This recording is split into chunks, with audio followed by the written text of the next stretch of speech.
So you probably heard the headlines. When Apple released the iPhone 13 lineup, you could not remove the display and replace the display yourself because it would break Face ID on the new iPhone. Obviously, Face ID is the number one security component in this device in terms of unlocking, authentication, payments, and all that good stuff. So you want to be able to replace the display of your iPhone without Face ID breaking. And this was a big issue. A lot of news outlets reported on this. Apple mentioned that they would be fixing this issue with a software update. Now, the rumor was that iOS 15.2 would fix this issue.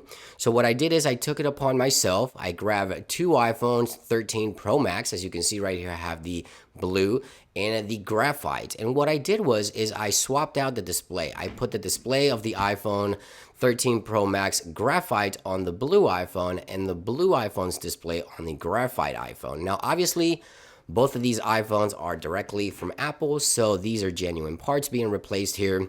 And I found something to be quite interesting, and let me show you what happened. Obviously, I grabbed first the graphite iPhone. I removed all the clips and everything that's holding the display together, and then I went ahead and grabbed the blue iPhone and did the same thing. Removed all the clips, the battery, removed the display, and swapped out the displays. As I mentioned, I placed the graphite iPhone's display over on the blue iPhone to see if this was fixed with iOS 15.2.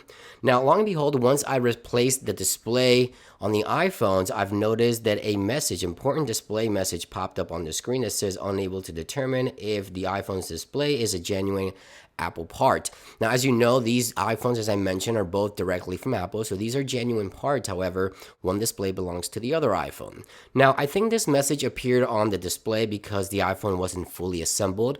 I only took it apart and put it back together and powered it on without having to put all the screws back in and closing the iPhone out, because after a while, the message did go away. But I did get the message at first that the iPhone was unable to determine if this part was genuine. And now, as I mentioned, the message did go away.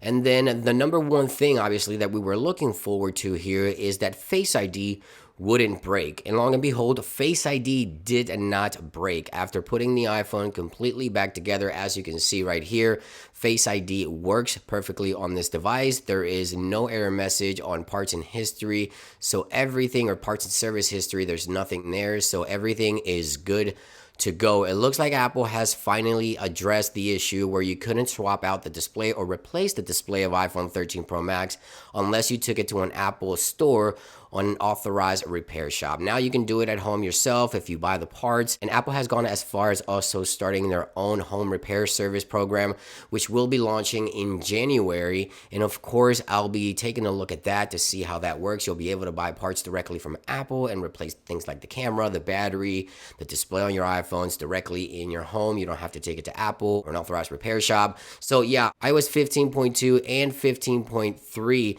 seems to address this particular concern here. And that about brings it into this video. Hope you guys enjoyed it. Thank you for watching, and I'll see you guys on the next one. Peace.